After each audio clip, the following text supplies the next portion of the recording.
All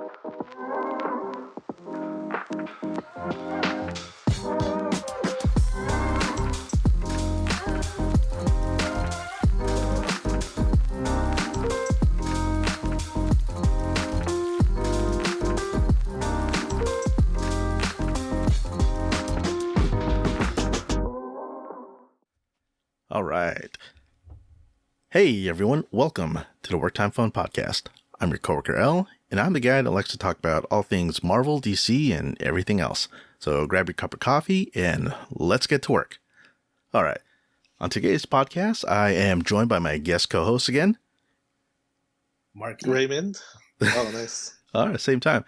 And just to mention, we are doing a remote session this time around, so if audio's a little funky, well, we're just going to pull through and keep going. But, hey, we're trying this out and see if we can make this so it's a easier thing for us to do. So, how are you guys? How are you doing? It's 11:30 at night right now. Do you really want to mention that? I guess we could give our audience a context. Late night session. Super tired. Trying to figure out the software. Yeah. I think that just took like most of our time just setting up. Yeah. And Marky? Yeah. Oh yeah, I'm doing good. I'm a night owl. So, You're a what? Well, I'm a night owl. That's true. That's true. You're a late night. we were schedule. supposed to record at your place, but you fell asleep. Yeah. That is true. It's raining too. That's good. All good. We work. This might make recording easier moving forward. Yeah. Right? Well, I mean, it's raining outside. Is it? Is it raining? Yes. Oh wow. Oh, I have a little filter on my window. I don't know. Okay. Well, actually, that's a good idea. I mean, if this sounds all right, if it sounds okay, then definitely we could just do this instead of having to meet, because it sucks having to travel in the rain. So definitely understand that. Anyways, so on today's podcast, we have the topic of the Marvel Cinematic Universe and our personal top 10 ratings of all, 33 movies that have been out now, right, guys? And I've only seen 28 of them. Yeah, Mark, you've seen all 33, Marky? No, I think I'm missing like 2 I haven't seen, so.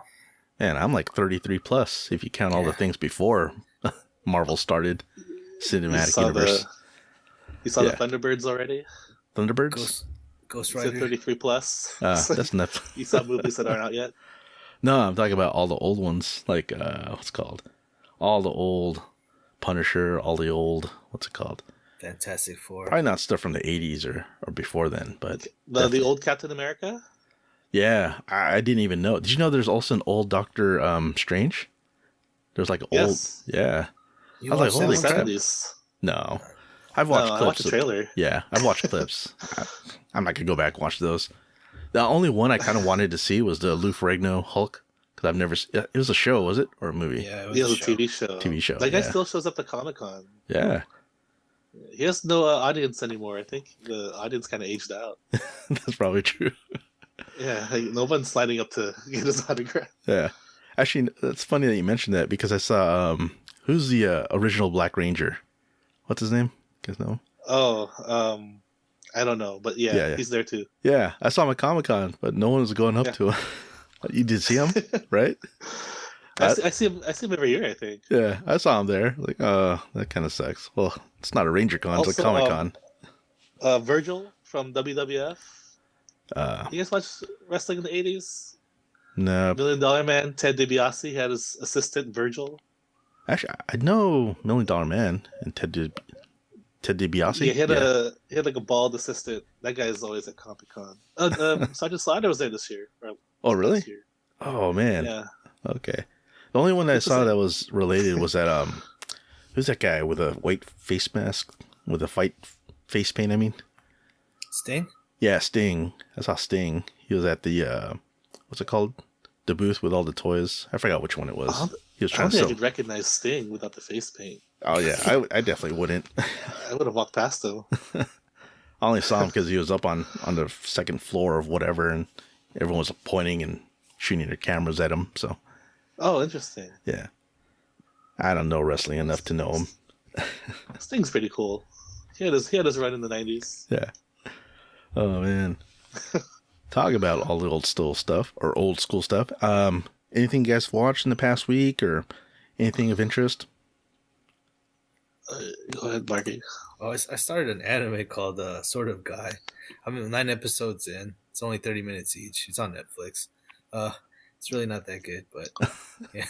What is it called again? Sort of Guy. G-A-I. Sort of Guy. G-A-I.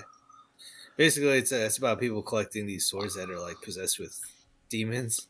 Every time you collect the sword, you get possessed by the demon as well. But it's just monotonous. It's the same thing over and over. So that sounds like what's his name from the Eternals movie? The not the Dark Knight. What's his name? The guy, Jon Snow's character in the Eternals. That's one of the 5 I didn't see. Yeah, he has he has the ebony blade, and basically it's a bloodlust sword or weapon. Yeah, it makes sense. Right? So similar to that anime you watched. Right. But everybody has it. So that's why it's all. Yeah. What made you get into that anime? I was watching anime recaps on YouTube, and then I was like, "Hey, I'll give this anime a try." Yeah, if you're watching that, then you should have watched the top ones. I think the top ones right now is like Blue Eye Samurai.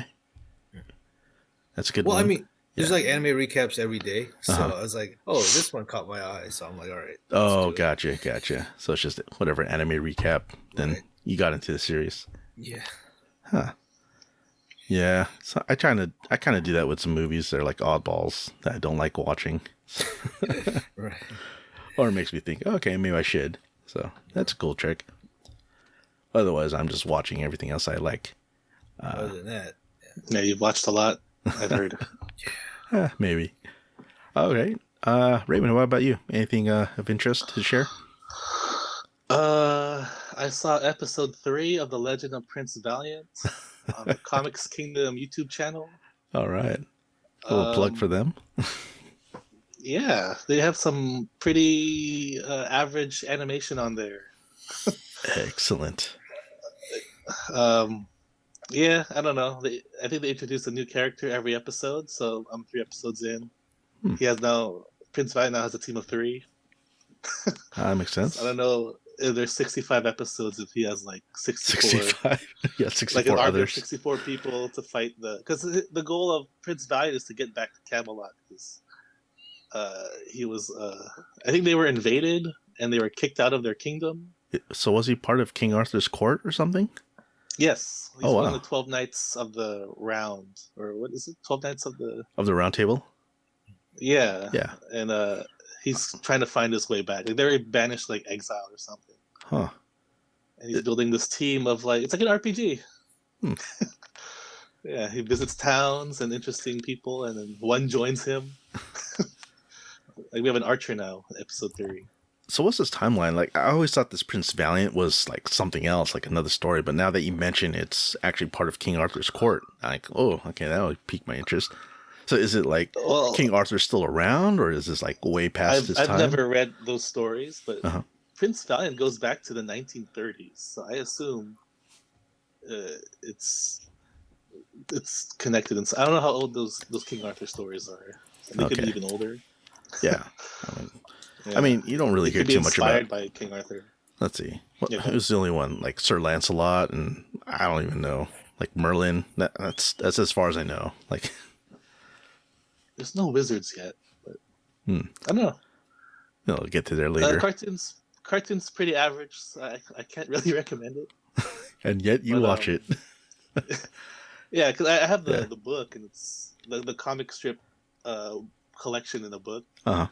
And it's pretty that's pretty average too, but the art is really nice. I remember you mentioning that. Yeah, they're expensive, but Comic-Con, they have discounts. Nice. It's a Comic-Con plug. That's it. I only watched one TV show this entire 2 weeks. So cool. I mean, speaking of Comic-Con, did you? I got your tickets. We gotta meet. Remember? Thanks. I have your money, but we didn't meet up. So copy that. That's why we didn't meet up.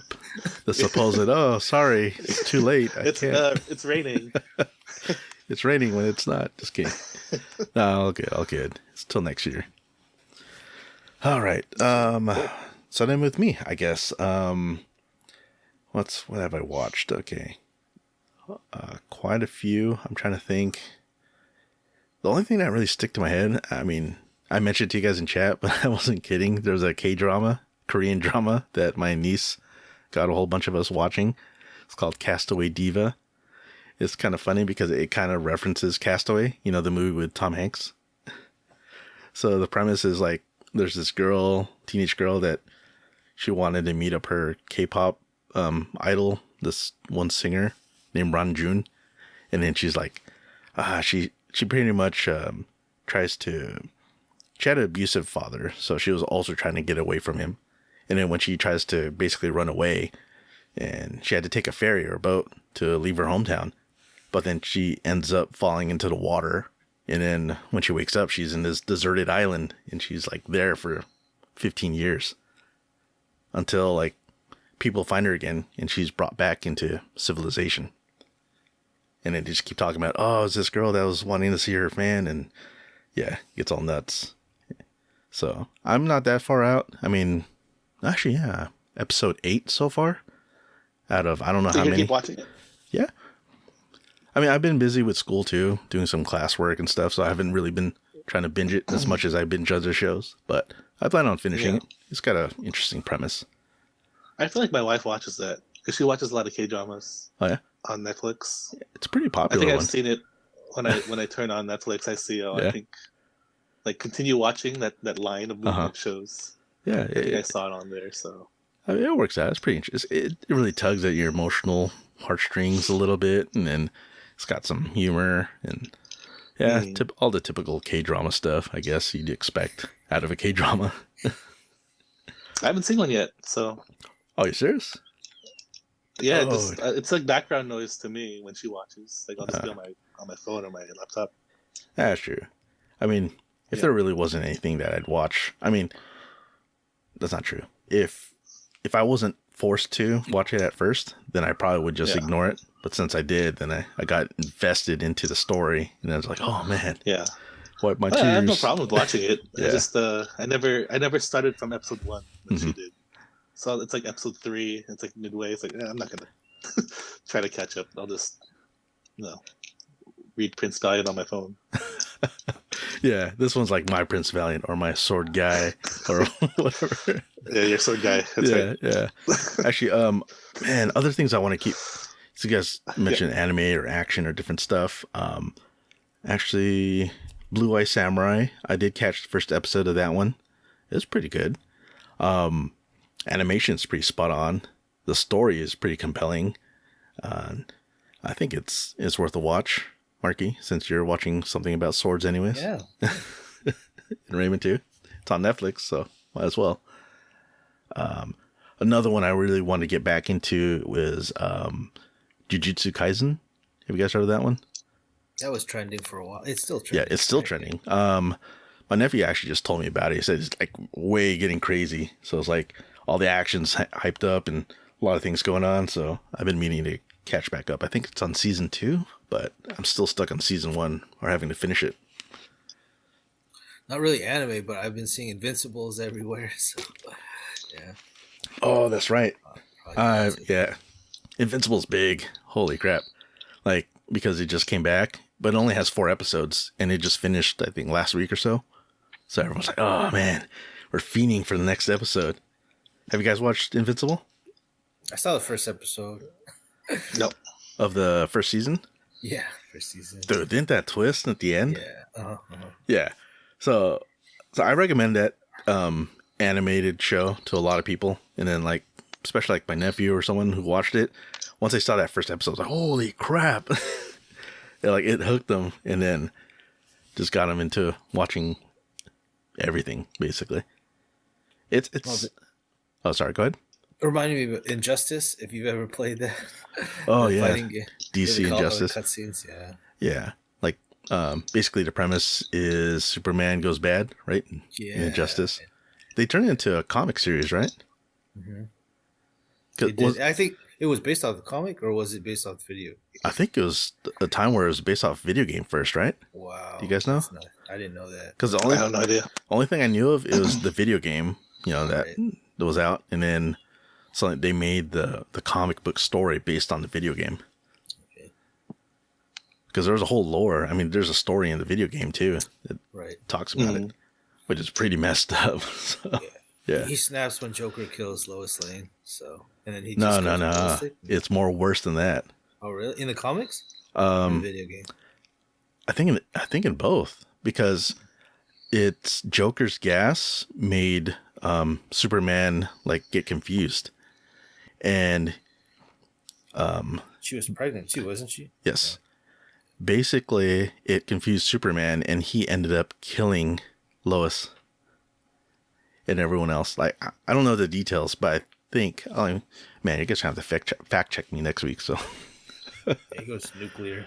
All right, go fact check me next week, Raymond. So I do have Injustice for the Wii U, so maybe we'll boot that up. All right, play through story mode. We'll get Retro Raymond back next week. All right, I'll play the Wiimotes. Nice. So, yeah, I mean, when we mentioned Invincible, I actually have a coworker that loves Invincible. And she doesn't know anything about the comic book or anything, but she's just theory crafting everything about the show and so excited to talk about it. It's pretty cool. Might have to invite her sometime if we ever talk about it, or when you guys watch it. So, I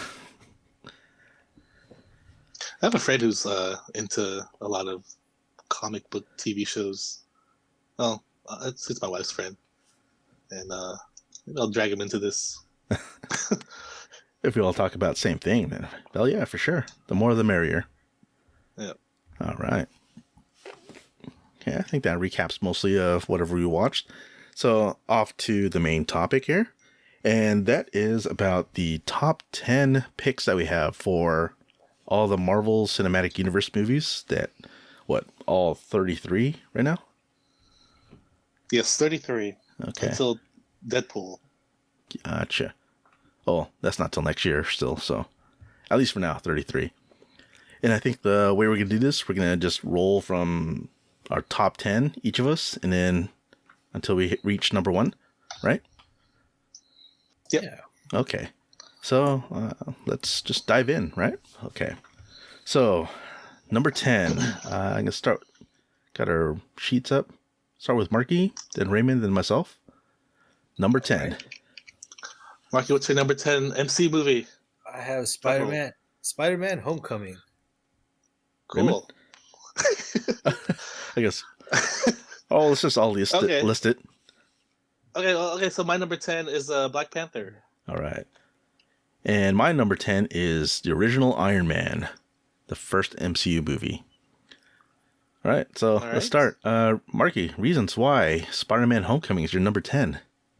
Well, I mean, I think it's a really overall good movie, but the rest of the top 10 is pretty strong, so I don't think it just matches up with the rest. It has a good villain.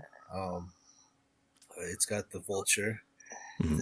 It's the bringing back of Spider-Man into MCU, because I think Sony's had Spider-Man the whole time.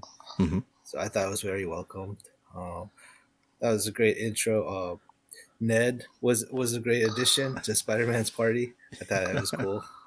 I just thought the story, the characters, they were all Even MJ was pretty cool in this version of her. And it's a different kind of MJ too. It's not the same one that we're used to. It's not Mary Jane Watson. Yeah. What's her name? It's Michelle Jones or something like that. Right. Wait, did they even reveal that in the first movie, or is it in the second? Yeah.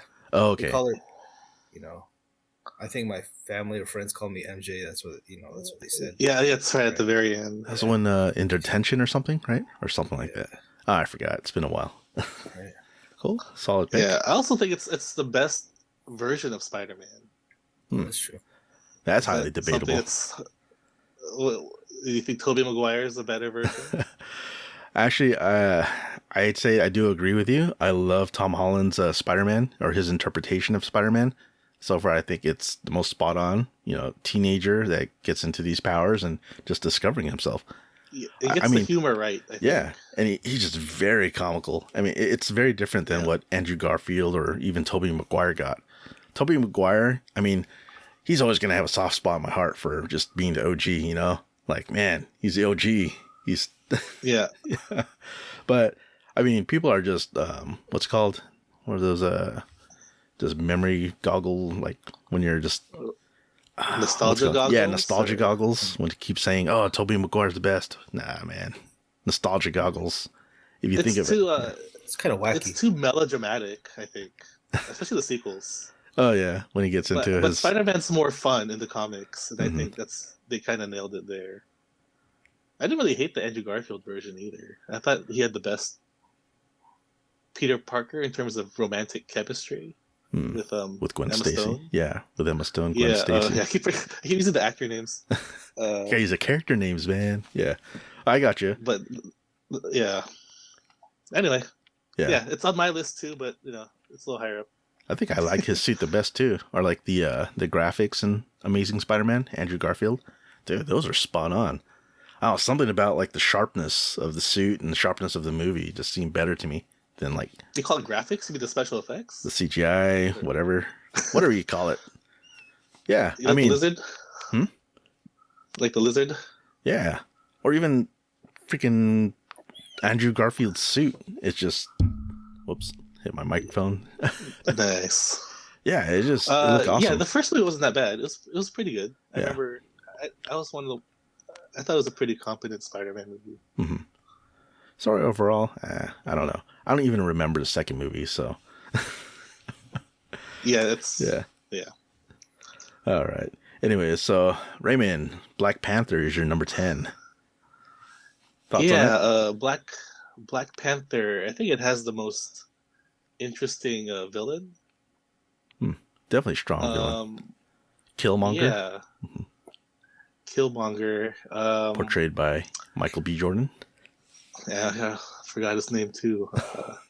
Yeah, forget the actor's name or the character name.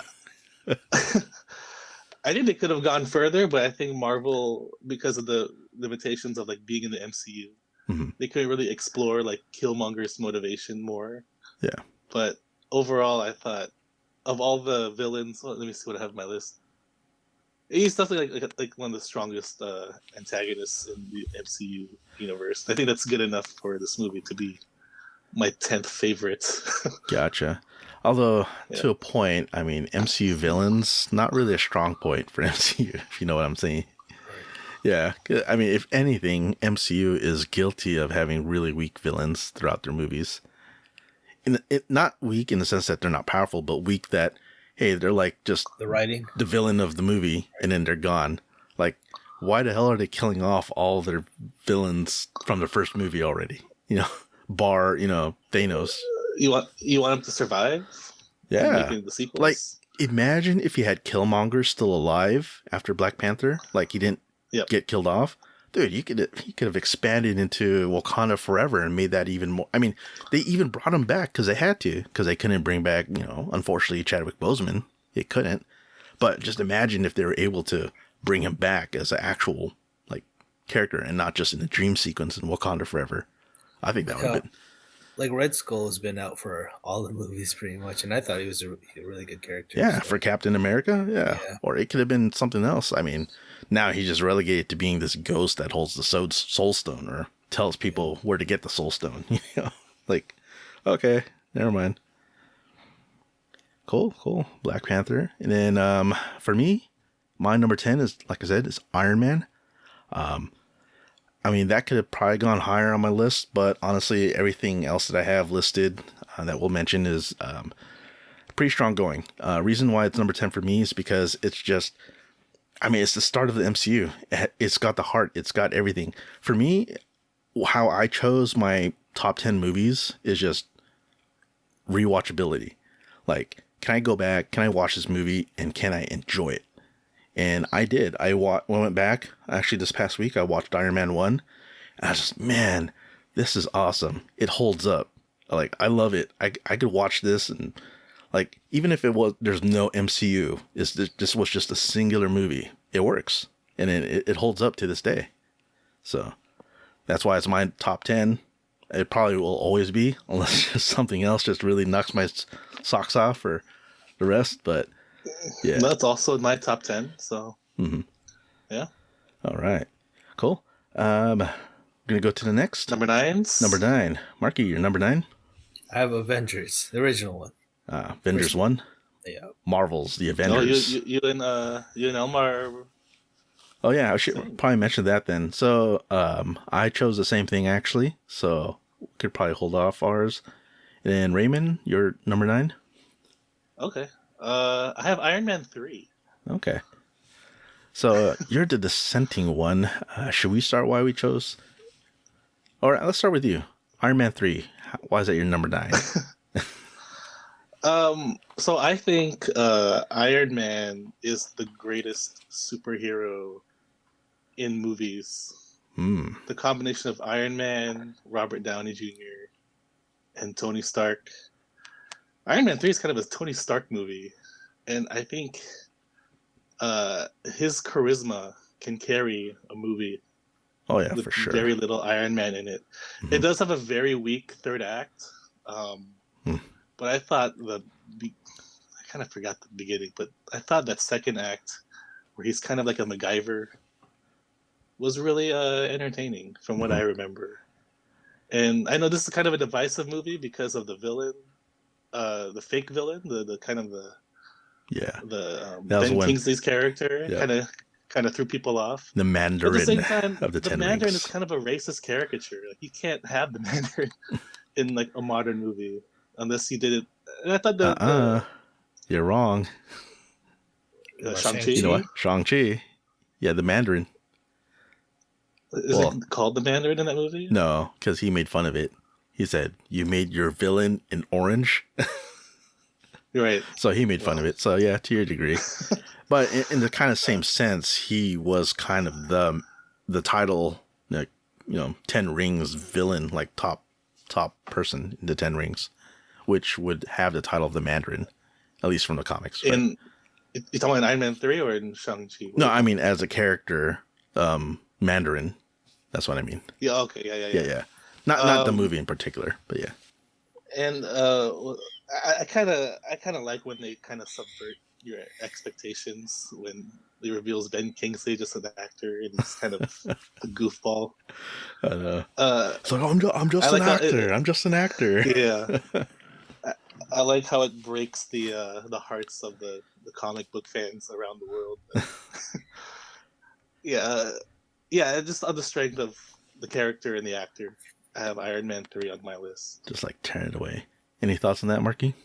Yeah, no, I thought it was disappointing how they brought the Mandarin. It's not even in my top 10 at all, so it's like on my lower half. Yeah, of the MCU. It's like on your guys' bottom, like 5, I think, on both your lists. Oh man, honestly, Iron Man 3. I rewatched it. It was another one that I rewatched this past week, and I liked it, but I did not enjoy the whole story. I mean, it had some good parts. He had Iron Man, and he was kind of getting through some, I don't know, some not mental issues, but he was going through anxiety PTSD. issues. Yeah, like PTSD from everything that's been going on. And, that added to the, to the, what's it called, the conflict and everything that was going on.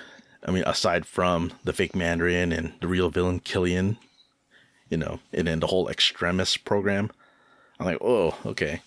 That third act got funky though with it's a little weird. Pepper Potts getting the extremists. Like, come on, man. Right? Okay. Yeah. The cool things I do like about it though is like, man, when he calls in all his suits that he's had, like all 30 or 40 suits, and they just all come out flying and helping out the battle. Like, oh, that's badass. Mm-hmm. And then what I liked also was when during the fights, when he would fight Killian or any of the other guys, that he would use a suit, and then once it gets busted, and he just jump out and then jump into another suit and just keep going. Mm-hmm. I thought, oh man, that's awesome.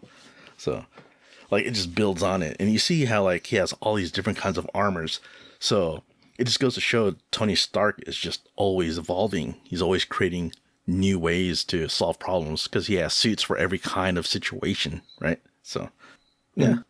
So, yeah, I could see how it's in your top 10. Personally, for me, it's not, because I also kind of took it away as anything with a trilogy or multiple movies. I only tend to choose only like one movie out of those trilogies. So that's how, kind of, I guess spoilers. That's how I choose my top 10. It's not going to choose like multiple. You have some repeats on your list. Kind of, but I'll explain why later on, why it's a repeat, and then so we'll get there. Yeah. Avengers. And Avengers. Okay, Marky, you got any thoughts on that? Since we share the same number 9. Oh yeah, so it was just the way it was like the original movie where they got all the power hitters that all could hold their own, like in their own series. Mm-hmm. They put them all together. Yeah, well, no, that definitely not. But maybe a TV series. But yeah, no, it was like a major event in movie history, right? So, looking back at it, I don't know. I was expecting a little bit more for. It was smart to use Loki, but I was hoping for a bigger, more serious villain. Dude, he's a Asgardian god. Yeah, I mean, he's pretty strong. Thor could solo him, so yeah, potentially. That's why they had the whole what do you call it? The that army. The whole conflict of well, I mean that's not his thing, is to be like a frontline warrior or anything. Mm-hmm. But I mean, yeah, I really liked it. Other than that, you can go ahead and add on. Yeah, no, I agree. I mean, Marvel's The Avengers, man, I loved it. Again, once I said, I rewatched this too this past week, and I just remember the feeling of like watching when you finally have all the characters come together. Because if you watch it in timeline order, I mean, you've got the Captain America movie, you got the Iron Man movie, you've got the Thor movie, all the individual movies, and then this is just the culmination of all that. I mean, honestly, I wish they had a Black Widow movie early on instead of way later after she died already, because that maybe they could have made a better movie than what came out from this whatever they had crap they posted for this Black Widow movie. But anyways, the point I'm getting at is that, okay, we've had all this buildup, and this is the first time that you have that story of all of them brought together, the culmination of all these movies throughout the next, past few years brought together, and then it made into this huge big event. And then I just remember just the feeling of like, oh man, it's so awesome seeing them all together. Like, okay, the struggle, and then Nick Fury just kind of using Coulson as a what's it called, a flint, like a starting flame to get all the characters together to become the Avengers. So. Right. Yeah, all those post credits like scenes, they all paid off to the Avengers. That was really fun. Yeah. Oh, when you get to like the little Thanos thing. Yeah. Well, was that the first time that we got a sneak peek of Thanos, or was he in before? You guys remember? I think that's the first. In Avengers? I think it's the first appearance of him. Yeah. Yeah, because I remember seeing it. It's like, okay, that's when he gets the glove, or what do you call it? The gauntlet. The gauntlet. Yeah, the Infinity Gauntlet. And it's like, man, I remember thinking, like, I can't believe that story is that popular. Because I read that comic in, like, 92. I didn't know that story was as popular as it was. I never read it not until, like, the movie came out. So, yeah. I mean, I was never that big on comics. And especially Avengers. That was never my thing. I was more like an X-Men or Wolverine specifically. So... Well, Infinity War was the entire Marvel universe. Yeah. But like I wasn't into like comics that whole much. I like just individual stories. And then my only like tie into movie or comics was just watching what was on Fox, like the X-Men cartoon. Oh, the X-Men cartoon. Yeah. So like that was my my foray into comics or superheroes at the time. At least when I was younger. I just didn't have access to all those comics. So or maybe not access, but just, not interest in that kind of way. Yeah. Cool. Well, that movie didn't make my top 10, so. All right. Is there... Actually, since it didn't, can you, like, kind of counter some reasons why you wouldn't include the original Avengers? Well, it just... Oh, go ahead.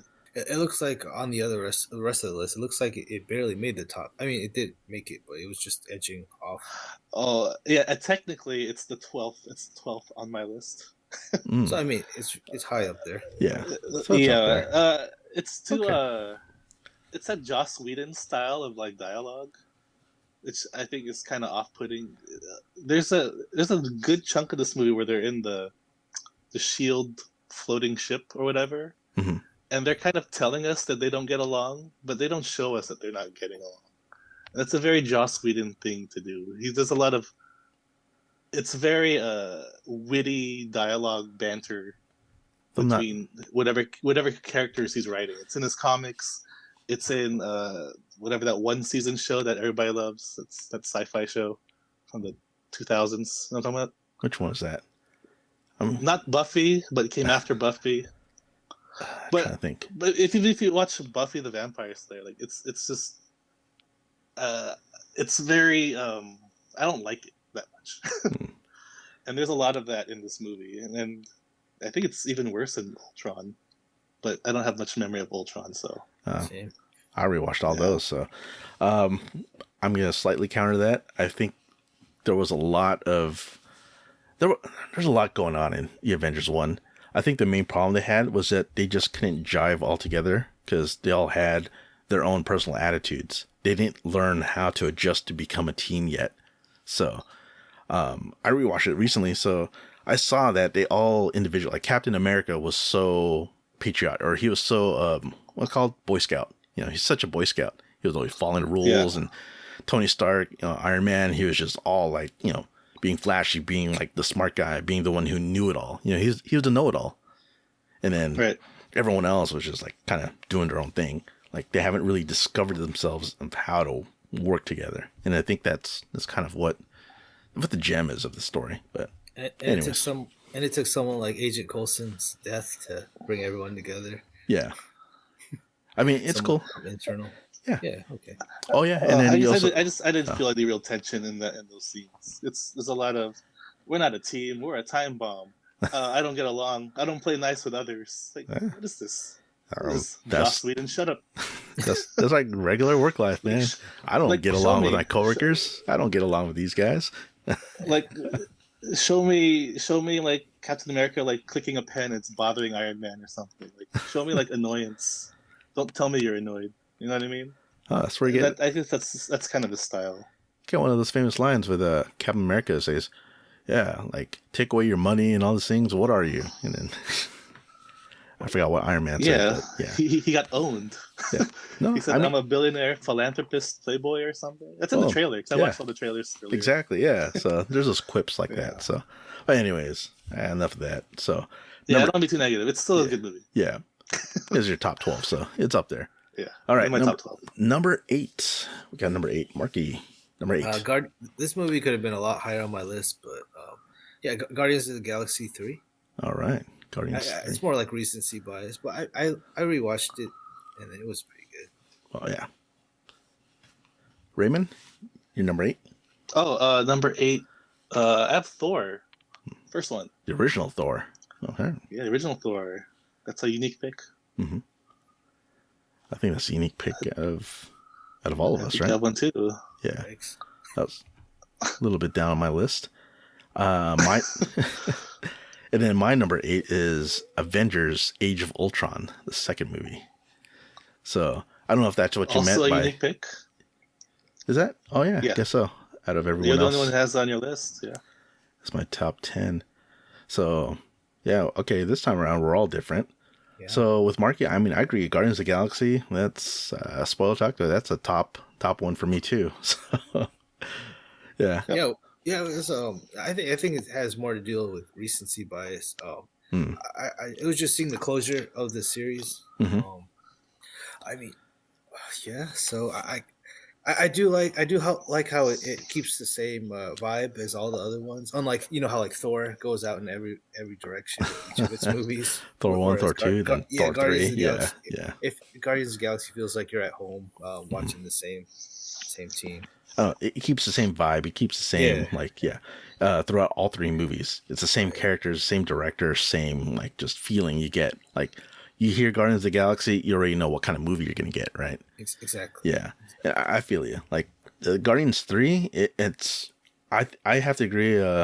It's up there for me. But on another note, or something to add on to that, I think the whole Guardians of the Galaxy trilogy is probably like the best trilogy of all the MCU movies. That's what I said. Yeah, so that's how I feel too. Yeah, it's like it's the most well-rounded story of everything. If you rewatch everything, which I did, I was like, oh man, this is such an amazing trilogy of MCU movies, at least. So it's like it just feels well-rounded. like it's a complete story. It's not just jumbled up. Like, oh yeah, here's a 1, 2, 3, and then they're all like. At first, it seems like it though, because like okay, first one, they're all separate characters from everywhere, and then they reluctantly get together, and then become the Guardians. And then the second one is like, okay, well now you're going off into space and doing some other stuff, but then it still ties in to them being a family. And then even from the first one is them about becoming a family. Second one for sure was about family, and this third one. Hell yeah, it was really about family, especially with the whole thing with Rocket. So, yeah. Oh yeah, it was more of a Rocket story. Yeah. Yeah. So it was definitely his background, and it's a complete story of Rocket. But even how all the other characters of the Guardians like came together for him. Right. Mm-hmm. Cool. Raymond, Thor. Did we talk about that? No. No, not yet. I forgot to watch the trailer for this. I just remember this story. The movie was very grounded in a small town, and it felt kind of like a self-contained fish out of water story. Like Thor is kind of lost in the this strange world of humans. Yeah. I think he had great chemistry with Jane Foster. I thought their romance was pretty nice. Natalie Portman. I'm sorry, my memories are. What's that? Natalie Portman, my favorite. Oh, right. You creep. That's probably the only reason why I watched that movie. Because Natalie Portman, what? Oh, I gotta watch this. Yeah. Damn, this movie. Like this. Yeah. Damn, this movie's boring. No, I'm sorry. I mean, not to rain on your parade, but no, you guys do have it low on your rankings. Yeah. I mean, I like the. I like the. Go ahead. I like the character. I like the movie, but I felt it was boring. It was almost as bad as the first Captain America for me. So, just a tad bit better than that one. Because I don't know. It's story building is like getting into the character, getting to know him. Like there wasn't really too much going on for me. He just fights this huge giant robot, and then that's it. Yeah, like some like desert or something, right? From what I remember. It reminds me of Pluto versus Astro Boy, or the destroyer armor. Yeah, I have it around Hulk level. Yeah. This is also where we see the conflict with him and Loki. Like why, or is that in the sequel? There's a little bit of it here. Not so much. I mean, I don't remember it completely. Honestly, I skipped this movie. I didn't rewatch it. So, just because it was low on my rankings here, low on my totem pole. Yeah. So I skipped it, honestly.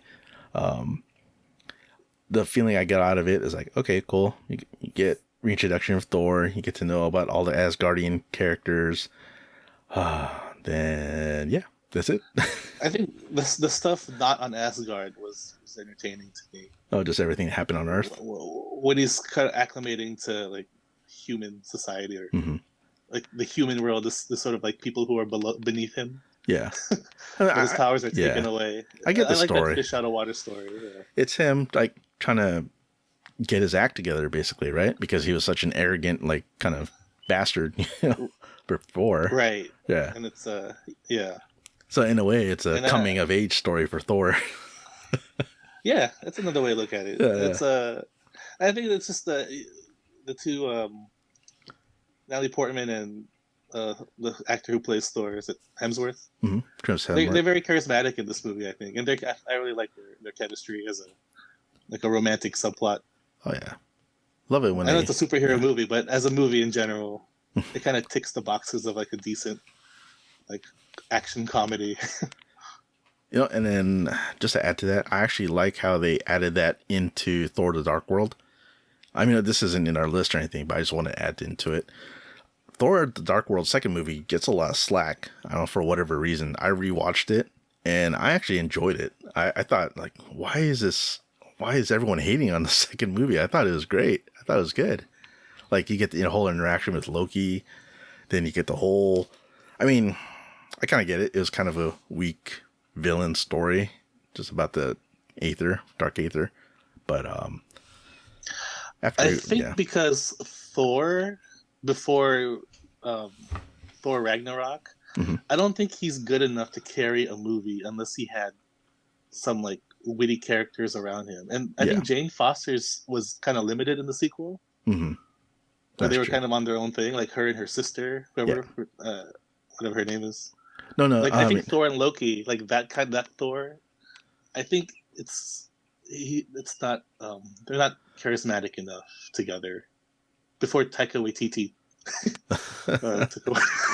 possibly took over, and he kind of changed. I'll have to say, give it a rewatch, and you'll see. Like for me, I probably had a greater appreciation rewatching Thor: The Dark World. So that's as much as I'll say. I mean, and that's after watching everything else that's been out. All other 33 movies. Rewatching Thor: The Dark World, I was like, oh, okay. You see that relationship between Loki and Thor, and how that's all.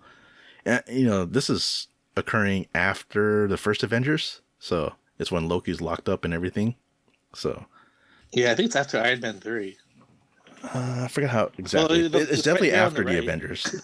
It's definitely after the Avengers because, yeah, it's on the list on the right on the spreadsheet. Yeah, gotcha. Oh yeah, all right. That's my Age of Ultron. Age of Ultron. I won't get too much into it. I liked it because it was just okay, spoilers. I included basically all Avengers. Spoilers for my top 10, I mean. Spoilers for my... Yeah, that's why I meant not spoilers for the movie. For freaking, 10-year-old movie, almost. Yeah. No, 8-year-old movie. Age of Ultron, it's up there because it's the second Avengers movie. And that's why. So it's ranked a little bit higher because it's just the next movie with all the Avengers in it. So, spoilers, hint, hint, about how I do my rankings. But yeah.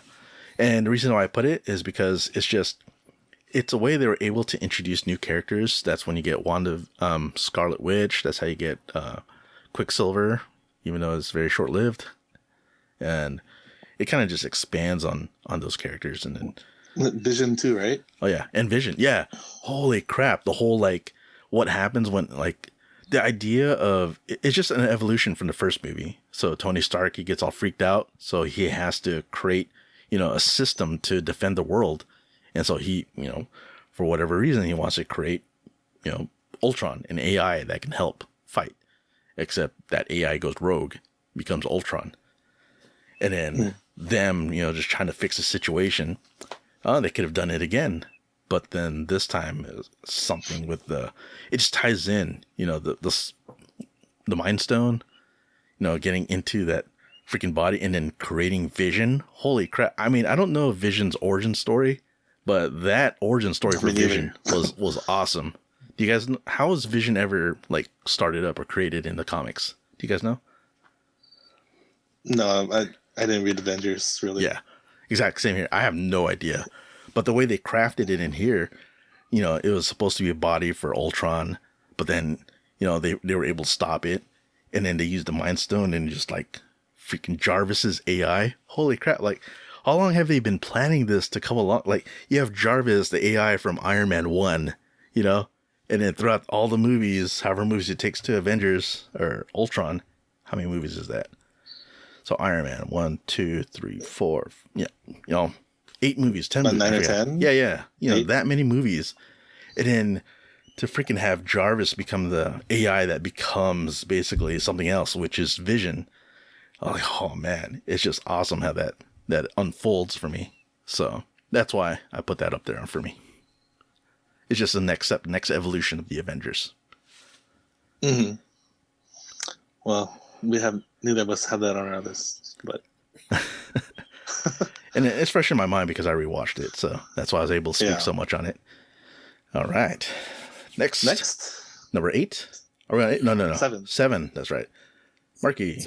I think Captain America: Winter Soldier. Oh yeah, that's a good one. And actually, that ties with Raymond. Oh, we're tied. Yeah, you two got it. And I'm the only one that it's on your list too, but later on.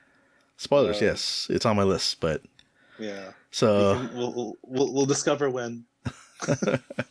So I'm the dissenter. I have Captain America: Civil War, and the reason for that is because, let's be honest, Captain America: Civil War, it's not it's like a mini Avengers movie, because you have all the characters together, that many, you have the whole roster basically, right?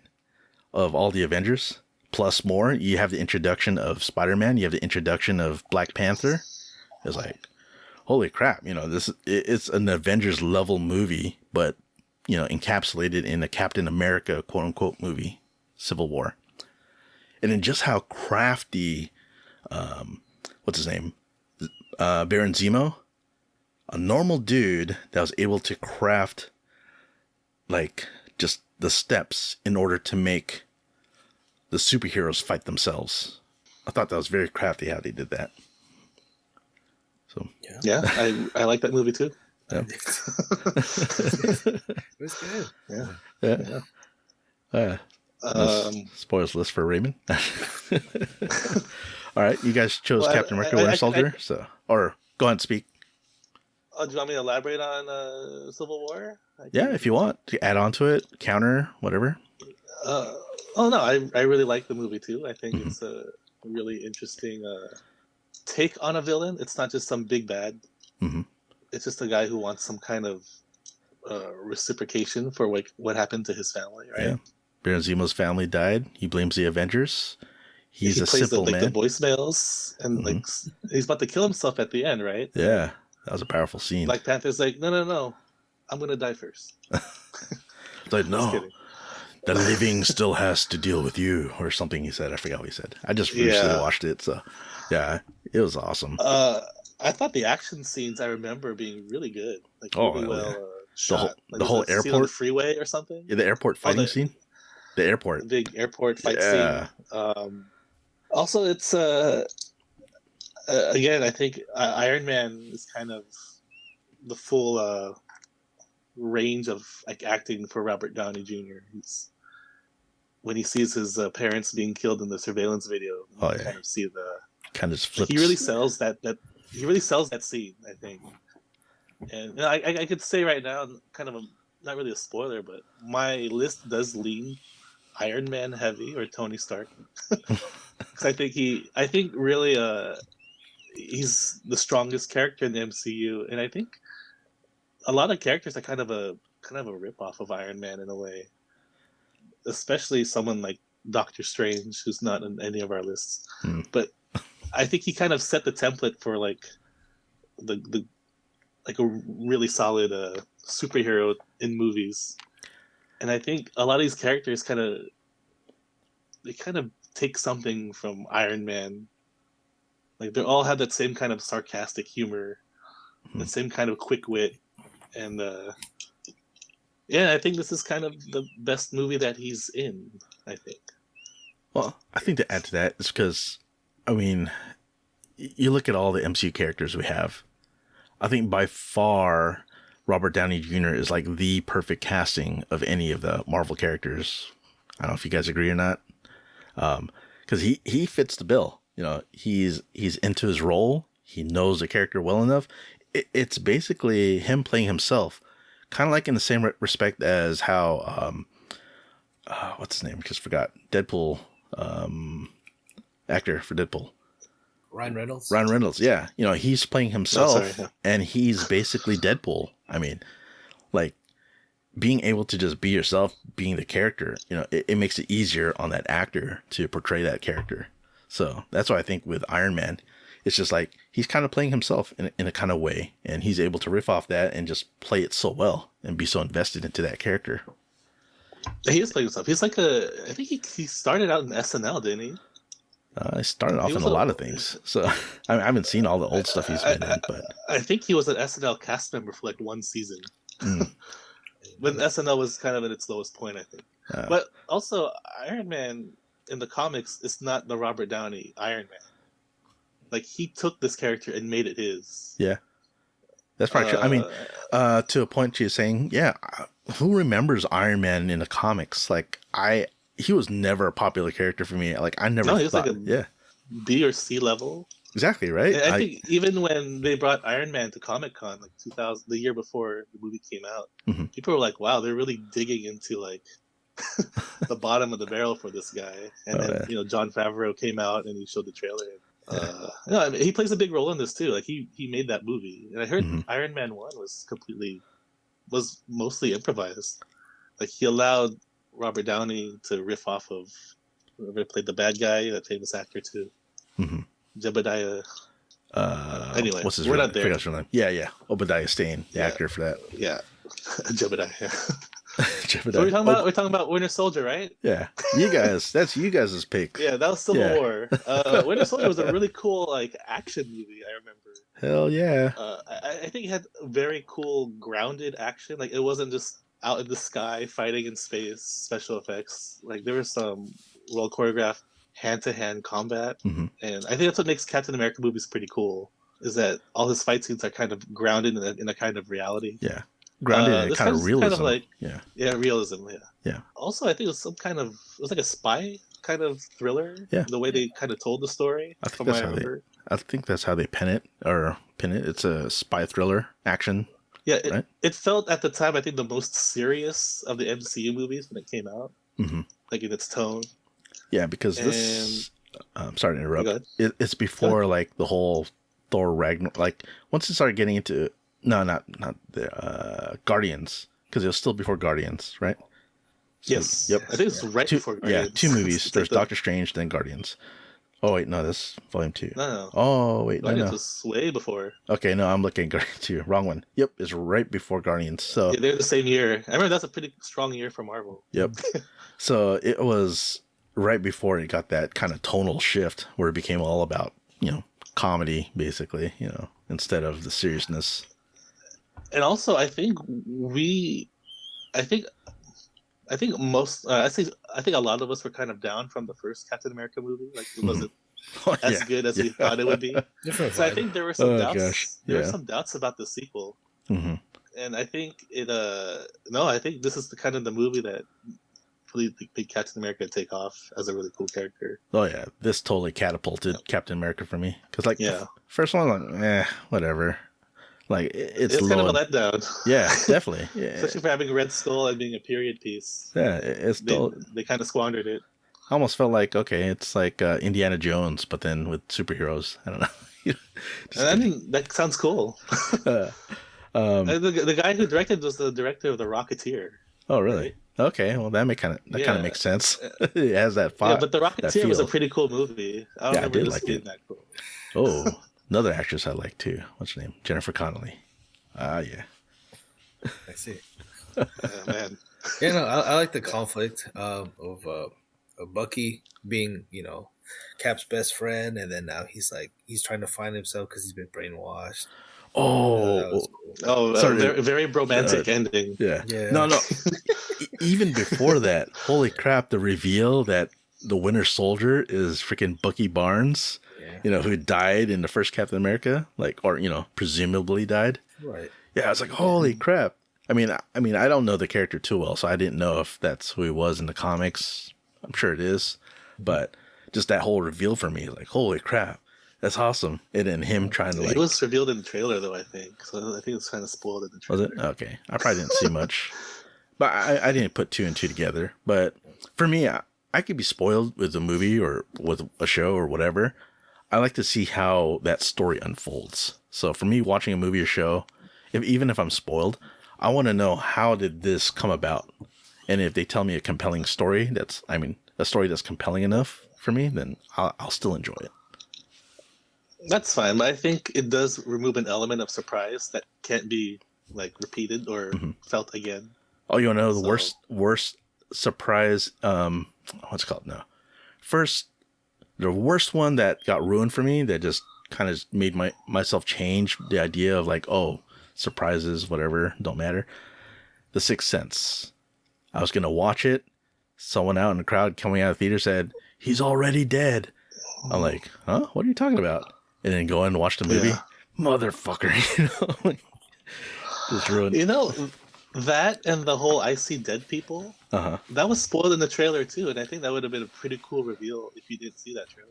Yeah, I never saw the trailer because it was different back then when trailers were out for movies. But anyways, we're going off a tangent a bit too much. Number 5. Number 6. We'll start repeating, so we don't have to really. Yeah. 5 or 6? We're 6 because we just talked about Winter Soldier. So 7. Oh, yes, my bad. 6. Yeah, number 7. Number 6. Marqui, number 6. Number 6, Black Panther. Black Panther. Raymond? I have Spider-Man Homecoming. Spider-Man Homecoming. Oh, that's Marqui's pick earlier. And yeah. For me, Thor Ragnarok. Oh, yeah. We all have different picks there. But I think we all have these on our lists, right? I think so. I don't have Thor somewhere. Except Black Panther, I think, right? Black Panther, I have it in number 10. Okay, I don't have it. Oh, that's right. You had your 10. I don't have Black Panther on there. I've already elaborated on Homecoming when Marky picked it. I don't want to repeat it. Marky got Black Panther. Yeah, Marky. Black Panther. Oh yeah, that was nice. Black. Let's see here. So we had a little bit of Black Panther right before. I think it was Civil War. Same vibe, but we get to be introduced to his to Wakanda, and that's what it was all about. And yeah, the whole Killmonger as the villain. I thought he was a top tier villain, right up there with Thanos. Oh, let's see here. Yeah, no, the action scenes were awesome. The music was awesome. I thought just the whole the whole ride throughout the movie was just really good. Yeah. Awesome. Yeah. All right. I don't think we'll talk about Homecoming because we talked about that, right, Raymond? So. Yeah, I added to it. Okay. Smarky's number 10, as a reminder. Right. Yeah. And then mine is Thor Ragnarok from my number 6. And I mean, it's just, I chose it as my number 6 because it was the first time that Thor became fun for me. And I know it's kind of getting to the whole trope of a comedy, but let's be serious. The other Thor movies were kind of boring, right? This is the first time that you're actually thrilled to watch Thor and be entertained. And then it's like the whole concept of Hela and then the Valkyries and what else is there? I don't know. There's so much going on. It's just it had go ahead. Yeah, it had comedy, it had action, it had serious tones. It was just oh man, I had fun with Ragnarok. I thought it was a fun movie, and then I enjoyed it so much. And then the whole what's that one planet? When he was fighting with Hulk, right? Yeah, that was awesome. I like that. Yeah, just everything was so fun. I mean, that's what made me love Thor Ragnarok so much because it made a character as boring as Thor and as so serious as Hulk, and just brought the fun and entertainment of them together, and then it just made for just a really great time, in my opinion. Yeah, this is also on my list. I don't know if it's on Marky's list too. Oh yeah, I think it's on everyone's list. So I think it's okay. And it's a little higher up. They're all pretty, So we're all kind of aligned. I think it's the funniest MCU movie. I think we should wait until we get to whoever's has it the highest to talk more about it. Oh, that's me. Okay, let's move on then. All right, let's move on. So number 5, Marky. So transitioning into Thor Ragnarok. Let's see here. Yeah, no, I thought the humor was good for how powerful these world-ending characters were. Yeah, they just kept it a nice tone, and it was great to have them all in there. Yeah, because you have the strongest, most powerful characters. I mean, so far of the movies, you got Thor, you got Hulk, and then just them duking it out, and then just what can you do to It's like the problem with Superman. He's so powerful. How can you possibly have someone to fight against him, right? Yeah. So I don't know. Another Superman? Yeah, something like another Superman. Black Adam? Well, with the which villain, never came to fruition, but yeah. They really couldn't deal with Hela, so they had to get, I forgot the lava, or the hell monster, whatever he was. Yeah, Ragnarok. The god, no. Surtur. Yeah, it was Surtur. That was Surtur was Hela's demise, right? So yeah, supposedly. Right, I know, yeah. There's no body, remember? And she's a goddess. Yep, and she's a goddess. She'll just resurrect. I don't know, or she'll pull a Loki and come from somewhere. Okay, Raymond. I have the first Guardians of the Galaxy. The original. Is this the earliest? Has this already been mentioned, or? I don't think so. No. I mean, Marky had Guardians 3. The first appearance. Okay. Yeah. Okay. Should I elaborate, or should we wait till it gets to someone who has a higher? You can say a little bit and then just save it. I mean, okay, or you can skip. You want to skip and wait? Okay, we'll wait till it gets to. Okay, it's higher on someone's list. Yeah. Mine is number 5, Captain America: The Winter Soldier. We probably should have had her talk save for this moment because it's higher on mine. Yeah. Yeah, but I mean, just to add in, like you guys said, spy thriller action. This is the first time that I felt Captain America was just so awesome. The whole reveal with Bucky Barnes being the Winter Soldier for me, because I wasn't spoiled earlier from the trailers or anything. I was just like, holy crap, that's an awesome reveal. Just the sheer like brutality of like the realism of this is like, you really feel like this could really happen. Like, this is a spy thriller with superheroes, but then if you didn't have the superhero element, if this wasn't even a Marvel Cinematic Universe movie, you could think this was just a great movie on its own, right? I mean, I thought it could have been without the whole overarching MCU story.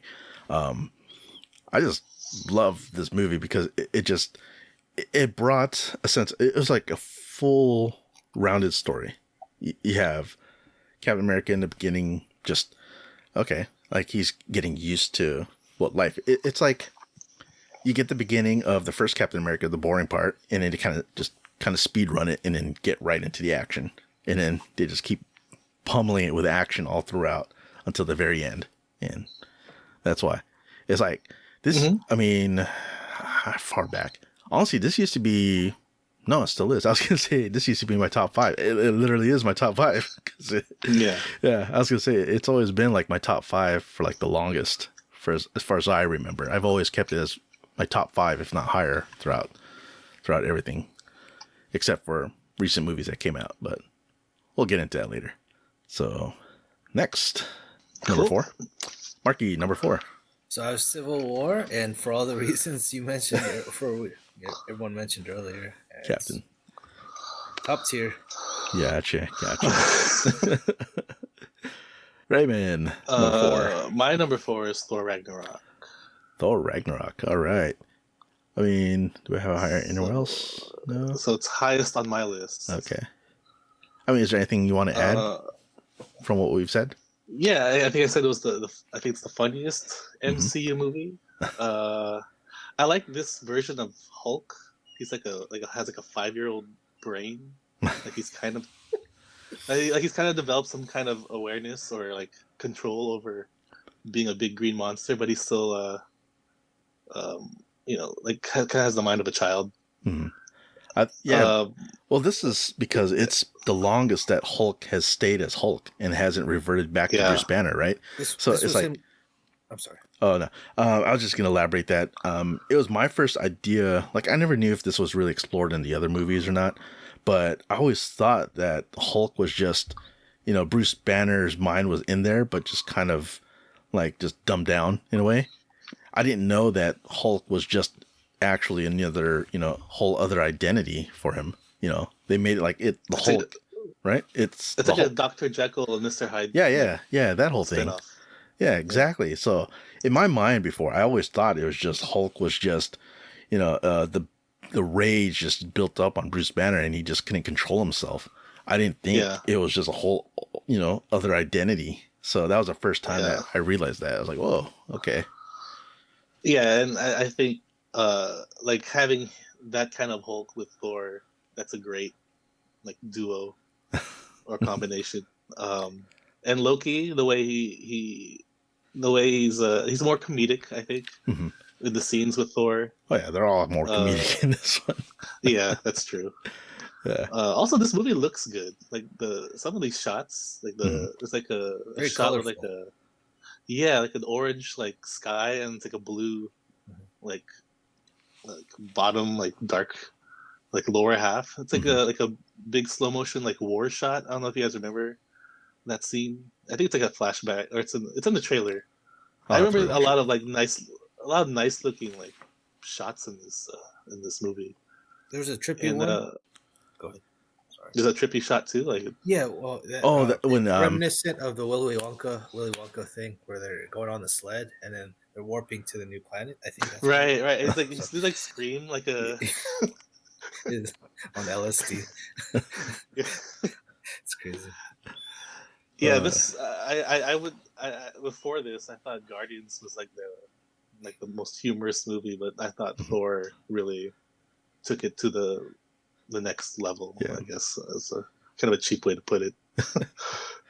Yeah, another notch above Guardians. Cool. Also, yeah, I think it's a much better Guardians movie, is the way I would look at it. Gotcha.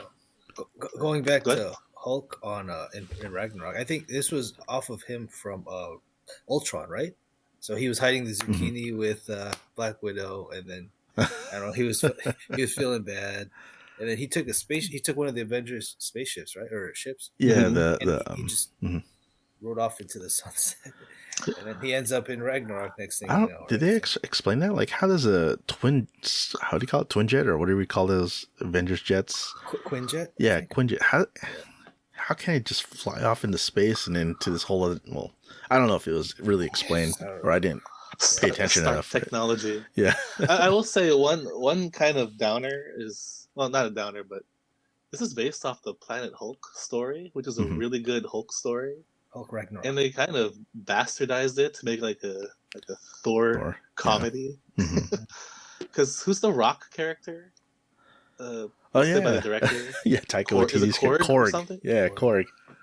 Yeah, dude, that's funny. He's so funny. He's a serious character in the comic, but here he's Taika Waititi playing himself, and we won't see that kind of story told because it's been done in Thor Ragnarok in the way more humorous way. Yep. And I think it sucks that we're not going to see Hulk like this anymore because he's kind of evolved into just a person, right? Like an regular, intelligent Gray Hulk, yeah, Professor Hulk. Yeah. Like, I would want to see more of this Hulk, but like a raging Hulk. Yeah, but with like some kind of like he can communicate. He can kind of like a baby, a toddler. I thought this Hulk was kind of fun, but yeah. Cool. Right, and my number 4. Guardians of the Galaxy Volume 3. So, do you guys have it? You guys have it on your list? Marky has it. Yeah, it was my list. Number 8 for number me. 8 for you. Number 4 for me. I'll touch on it, recapping from when I talked about it when you had it up. But yeah, like Guardians, dude, the best trilogy of all the MCU movies, like I mentioned before. Especially this third one, because it was basically just Rocket's story. And it was just everything about him and just how he grew up. So you got all the tension, the feelings of like, okay, this is the reason why Rocket was the way he was, from the first movie, the second movie, and just how he's always been. Because he's just been this, abused animal that was, and talking about villains, holy crap. The, what's his villain's name? I forgot. Skin Face. Yeah, Skin Face. But what his character name, his real name? Damn it, yeah. Someone look that up real quick. But that character, that evil character, was just so awesome because he had so much. That was James Gunn's buddy because he had him in Peacemaker show. You guys watch Peacemaker? High Evolutionary. High Evolutionary, yes. Thank you. Thank you for looking that up. The High Evolutionary. Man, you're talking about villains with like, that were just like, okay, compelling. They had some just pure rawness of evil or just like, oh, you hate him. Like, that actor played him so well. Like, I hated him. I hated how he was and how he treated people and how he treated Rocket. And like, I just reveled in that thought of like, oh man, they really have to go against this guy. And then especially how Rocket just like got his revenge finally. But yeah, I mean, Guardians 3, it just takes a cake because this was the ending of a trilogy that just I felt was the best trilogy of all the MCU movies. So that's why I had it up there. All right, next. Number 4? Okay, so we got top 3? Oh, top 3, yeah. Sorry. Oh, now we're getting Endgame here. I mean, Guardians of the Galaxy 1. Galaxy 1. You have. I'm curious though. I mean, we could. Let's go to Raymond first. Huh? You're number 3. Well, you're number 3. Oh, sorry. I have Avengers: Infinity War. All right. And I'm going to say mine. Spider-Man: No Way Home, third movie of the Spider-Man series. So, question I want to ask for Marky actually. When Guardians first, you have that ranked higher than Guardians 3. I'm just curious, or can you share your thoughts there? Oh yeah, so 3 was the closer. It kind of did full circle, but one was like yeah, no. So how do I explain this? Yeah, so going into the movie, I was just pleasantly surprised because Guardians of the Galaxy was nothing I would give a chance in the comic books, but the way it was brought into the into MCU, it was just eye opening. It was just it was great. It was a great experience. First first experience with the characters. It came out around the same time as Winter Soldier. I think that helped it with the seriousness to the nice comedy part of it. I think just like a contrast. At the time. So, and I was like, it impacted me way more than Volume 3 did. Even though Volume 3 might be up there. To be honest, I think they're both neck and neck as far as Guardians movies. So, I guess for my counter detriment to Guardians is like, I enjoyed it. I definitely enjoyed it. I never would have thought of the Guardians to see them in the comics or read about them until James Gunn making this movie. Yeah. I felt it was great as them, but again, just like all the intro stories for all the other characters, I felt this is just kind of weaker of all the Guardians because it is just like you have to break in the story of all of them. So it's more story building. So which is great. Right. But it just doesn't get into the action that I want to see, or like the pure comedy or whatever the struggle. The struggle is just them becoming a team, and then having to fight. What's his name? What's his name again? The bad guy. Ronan the Accuser. Yeah, with his universal weapon. With what stone he had? He got the Infinity Stone on there, right? The Power Stone. One of them. I don't know which. He had one of them. I don't know which one. Yeah, I forgot which one. It's probably Dreamcast. But for me, it's like it's getting used to the ridiculousness of Guardians. Like having a dance off at the end. That was part of it. I liked it. I know. Yeah, so it's great for a lot of people, but for me, it's like, what the fuck? Just okay, yeah, sure, yeah. But I mean, it's cool. It just led into like whatever. It's just something that was added in. Anyways, number 3 for Raymond, Avengers: Infinity War. Yeah, I think this is the best Avengers movie. This is let's see what happened in this movie. I can share a little bit. Oh yeah, half the people died, and that's why you like it. All right. No, that ending was I think very impactful. It really made Thanos like an actual villain to who's what's that? What's the word I'm looking for? He was a force to reckon with. Yeah, like he's scary. Like he beat the crap out of Hulk in the beginning. Yeah, that was from the very beginning. He killed Loki, right? Loki dies in the beginning. Yep. So the consequences, like leading up to this movie, like there's gonna be actual consequences in this movie. Yeah, and they showed that by killing Loki. He's a villain that actually showed threat, right? No, he was an actual threatening villain that they had to be careful, or they had to really handle it. Otherwise, there will be consequences for not. And it's not just another throwaway villain that they had. Like, oh, okay, we're gonna have fun with it and then beat the bad guy at the end. Yeah, and he won. Yeah, the bad guy wins at the end. I thought that was really cool. I was like, what? Okay. Yeah, he's like sitting like in the Philippines, looking over the hills, and he ends with him smiling. It's like, yeah, I won. They should have ended the Avengers there, and then take a year off and reboot the MCU. reboot the MCU. Well, they did take a year off, right? That's when they got Endgame. No, I think they put Captain Marvel in between. Oh yeah, or whatever. Yeah, that's on. Yeah, it's a very fitting like way to. Also, they juggled like 30 characters in this movie, and it didn't feel like a Suicide Squad type movie where it's like, who the hell is this guy? Like everyone kind of had a role that didn't feel. The movie didn't feel like crowded, you know. Like it felt like a real ensemble cast. And Iron Man's kind of the star in this movie. And, well, Thor is actually, my bad. Thor is, but Iron Man kind of plays a pretty big role as well.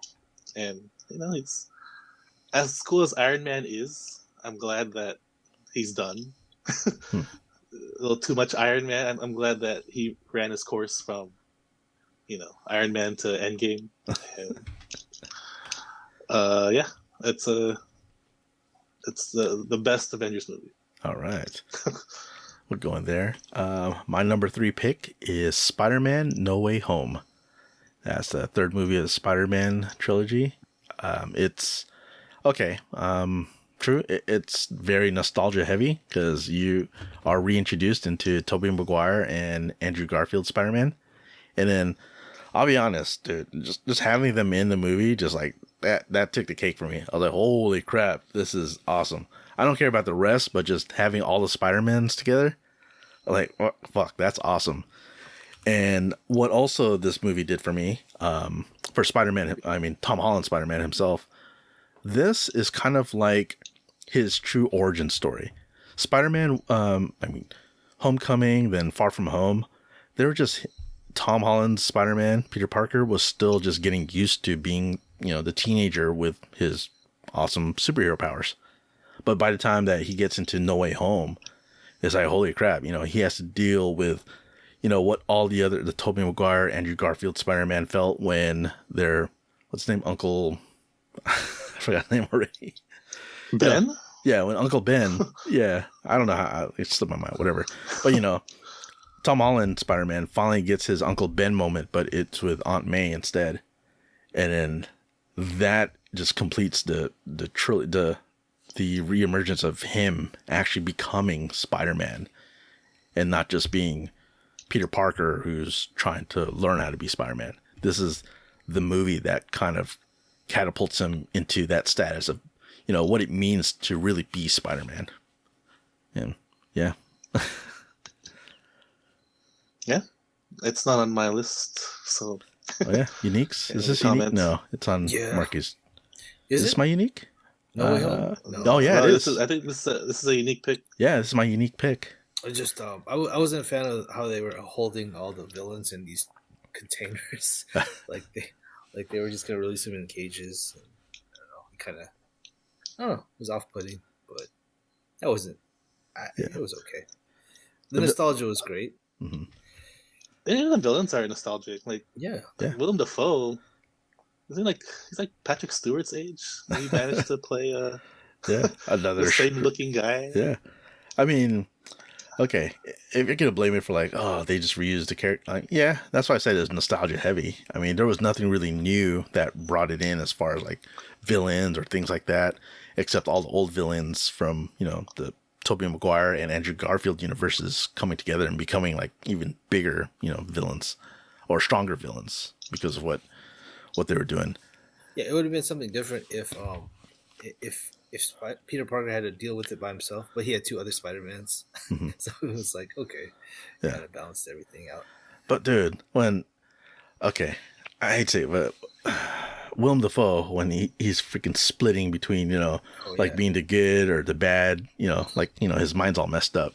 And then that whole scene in like that building, the apartment, when he was just beating on Tom Holland's Spider-Man. Holy crap, you know. I mean, all the feels in there. And then you can tell, like, okay, Tom Holland's Spider-Man, he's still holding back because he's thinking, oh man, okay, I could still save him. But hell no, not like freaking Willem Dafoe's freaking Goblin just fucking tears him up. And then just that moment when Aunt May, like, you know, him having his Uncle Ben moment with Aunt May, I was like, fuck, oh man, right in the feels. And then it's just like, okay, this is his moment. And then, yeah, I don't know. That's did he not have an Uncle Ben? No, I mean, they never mentioned it in any of the movies. So it's like, it's already presumed he's already like dead, passed away, whatever. But it didn't affect them as much as the Tobey Maguire or Andrew Garfield Spider-Mans or Peter Parker's. So for him, his Uncle Ben moment is with Aunt May. Its Uncle Ben moment was not with Uncle Ben. Yeah. Oh. He was abusive. Possibly. That's why. Aunt May. And then Marissa Tomei as Aunt May. Man. All right. Yeah, Tony Stark made a joke about that. You know they were in a movie together? Marissa Tomei and Robert Downey Jr.? Tomei? Yeah. What movie? I have to look it up, but they were kind of a love interest, I think. I'll have to look it up. And that's why they kind of played it into this. Well, not this movie, but the previous one. Yep. Civil War, I think. Yep. All right. Number two. All right. Oh, we're dialing it in. So let's just spoil it. Marky and me have the same. What is it, Marky? Avengers Endgame. That's right. That's our number 2. And then the only dissenter here is who? Raymond? I have Iron Man. The first Original one. Iron Man. Nice. Original Iron Man. Yeah. I mean, that's start with Iron Man? Yeah, I mean, it's your highest pick, so I mean, I already said my piece. Second highest pick. Yeah. Oh, yeah. I said it introduces us to Robert Downey and Tony Stark. I also think that this is the most... Well, it's the first movie, so it's very grounded. Mm-hmm. I use that word a lot because I think as we move further down the MCU, everything has to get bigger and bigger and bigger. But in this first movie, like he's building a suit in the first third of the movie, and then he's building another suit in the second third. Like it's just him tinkering, building like a suit of armor, and they managed to make that entertaining and fun because his charisma, and the action scenes they're still pretty decent. It's not in outer space. He's just flying to a desert and he's like shooting regular thugs. I kind of don't like the Iron Man where it becomes like the armor becomes like something that expands on his skin. Like, oh, now it's not grounded in any reality anymore. Now it's like your weird Stark alien technology, and I think it kind of loses its kind of appeal to me. But when it feels like looks like a tangible suit that you can like step into, that makes it more. I guess I find that more appealing. I gotcha. Yeah. Well, to counter that a little bit, see, in every iteration of Iron Man, he's always evolving his suit. So, yeah, I mean, you're getting into the whole nanotech, but like, just thinking from the first Iron Man, he built that first like iron giant thing in the cave, and then later on, he made his Mark II or whatever it was, right? Yeah. The next evolution, which basically the red one. Yeah, the red and gold one, like his traditional Iron Man suit. Yeah. And then, even then, when you move on into Iron Man 2, when he's fighting the guy that looks like, what's the freaking guy with the whips? I forgot his name already. Whiplash. Yeah. I don't know. Whiplash. Was it Whiplash? I have no idea. Yeah. But anyways, then he has the suit, because he wanted to be more compact and portable. So he has a suit that comes out of his suitcase, right? So he's ever evolving all of his suits. And so naturally, whoever he's fighting against, he has to find a way to just keep like building on it, because that's just who he is. He's always improving on. So it's just a natural evolution. So, because the stakes keep getting higher. Like you didn't think he'd be fighting Thanos like 10 years later. Yep. He has to have a suit that just keeps like replicating itself or something. Like a shield comes out of nothing. Yeah, because like you think a mechanical, like a metal plate. If you destroy a metal plate, you can't like fix it. You have to get another metal plate. And actually, if you watch the third movie, Iron Man 3, it's cool because he has this thing called Veronica when he was stopping the Hulk. Was it Iron Man 3? I forgot. No, not Iron Man 3. Avengers? 2. Age of Ultron. Age of Ultron. Was it Age of Ultron? Yeah, when he had to stop the Hulk, right? It's like a floating storage, right? It just keeps like trying to fly to him to add to his armor. Yeah. So he has Veronica, and it just like keeps throwing him armor pieces, so he can keep, like if something gets destroyed, then so he keeps. I thought by that point it was a little ridiculous. Oh, No, that I thought it was just, man, they keep amping up how they can keep making improvements. Like, how much better can you get? Holy crap, okay, you can make it this better, you can make it this better. And by the time you get to like freaking, Avengers, like we're at, he's got his nanosuit, which is like, holy crap, because he's learned that from the Wakandans, basically. Or stole it from them. I don't know how you want to say that. I mean, he discovered time travel in Endgame, right? Yeah. That's how brilliant he is. I just think it gets a little too fantastical. Mm-hmm. And the first movie, it feels like a Batman suit. Like, it feels tangible. Because he spends 2/3 of the movie, like, building it. Yeah. Well, this is a whole change. I mean, it's a whole, like, because we had stuff that was grounded in reality, kind of. And then as we progress, things just kept getting more and more, like, just, I don't know, how do you... It just, you can't, you have to keep getting bigger. Yep. Yeah. And I think that's what Endgame is. It's just, well, this is as big as we can get. Yep. And I think that's kind of why Marvel's maybe having a weird place. Mm-hmm. It's like, these have to get bigger than Endgame. I think that's multiple universes. That could be another discussion we'll have after this. But, yeah. So, Marqui, I mean, we both chose Endgame. Is there something you want to add or mention about that first? Well, someone had Infinity, or Raymond had Infinity War for number 3. So yeah, Endgame. Endgame's the closer for the Thanos saga. So yeah, it's coming Infinity off Saga. Yeah, it's coming off the loss of the Avengers from the first one, from Infinity War. Yeah, I just thought they start off down losers, and they find that way. I thought it's definitely up there. It's my top 2, so you probably know what top 1 is by now, but okay. Yeah, we're getting there. Okay, let me add on Endgame. It's my number 2 pick, me and Marqui's, and reason for it is because holy crap, it just has all the freaking just moments. I think what gets Endgame for me, why it's not my number 1 pick, is because it's just, okay, it's kind of the relief. It's like, it doesn't have the stakes as much as like what our number 1 pick is, if no one else can guess it right now.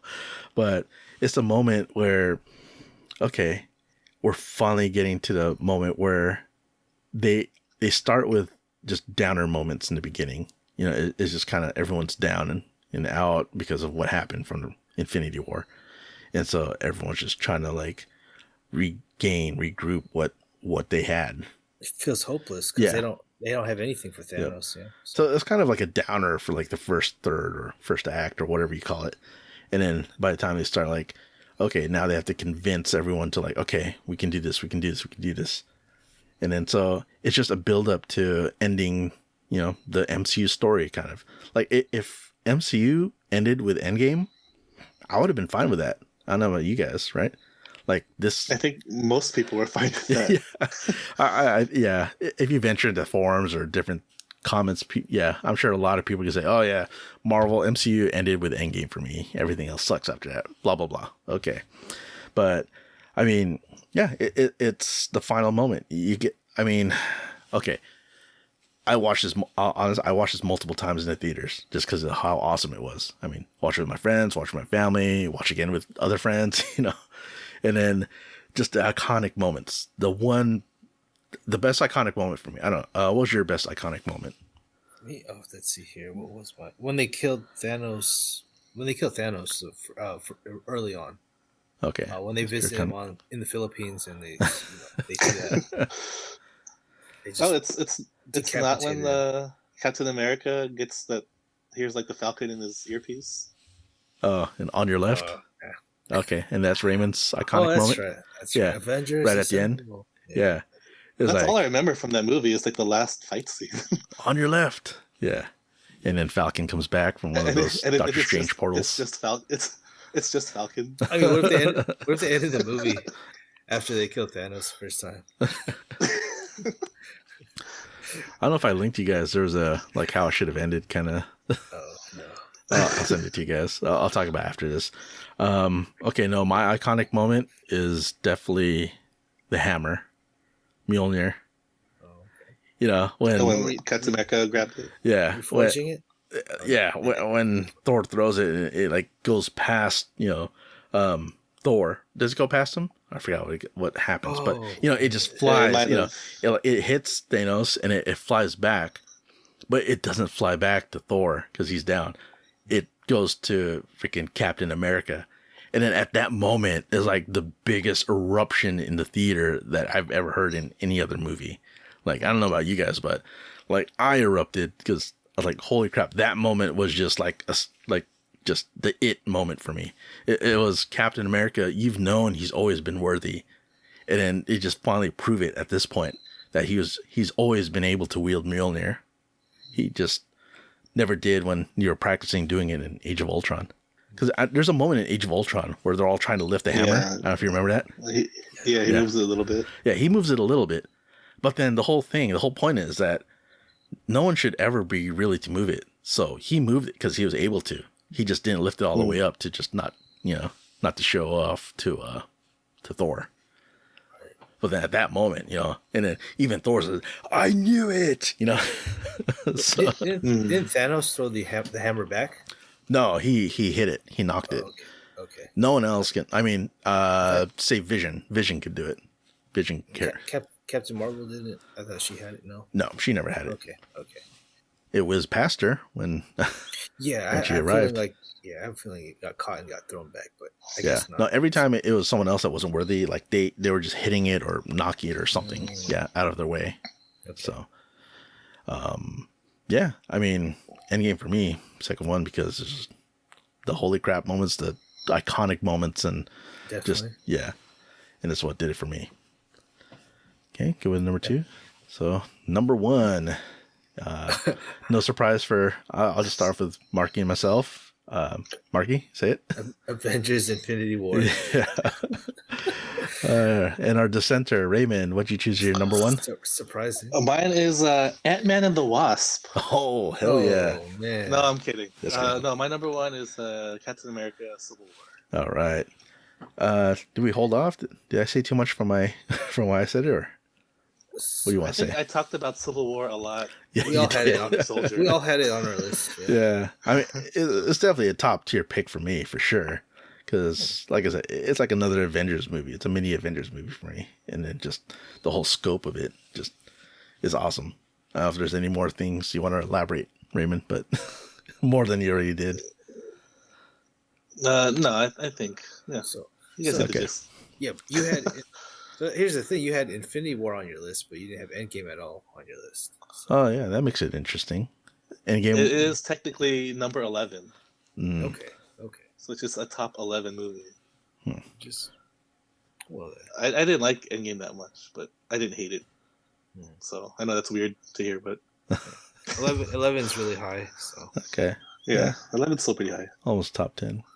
I just don't see. I don't see Endgame not surpass anything else on the list. Not well, yeah, I feel the opposite. It's like, man, it's tough to beat Endgame except for Infinity War, which is me and Marky's first pick. Like, man, how do you top Endgame? Well, you top it with the stakes of Infinity War. So I think we could dive into that, right, Marky? Like, something you want to add first? For the stakes of Infinity War? Yeah, or just reasons why it's your number 1 pick. Oh, okay. Well, yeah, I mean, yeah, because it's pretty much what Raymond was saying. How like the bad guy won. Like they had no answer for him. The sacrifices that they had to make, just to even try to compete, and he just whooped everyone's butt. Yeah. This Avengers. Okay, so this is the culmination of everything. Again, in the sense that, okay, we got all the movies that we've ever watched, all at this point, 30 movies, I think? I forgot how many, but like 20. Oh, I mean, up to Avengers Infinity War. It's like 20 something, like almost 30. It's this on the right. Let me see. Yeah. At that point? At that point. It's the 20th movie. Okay.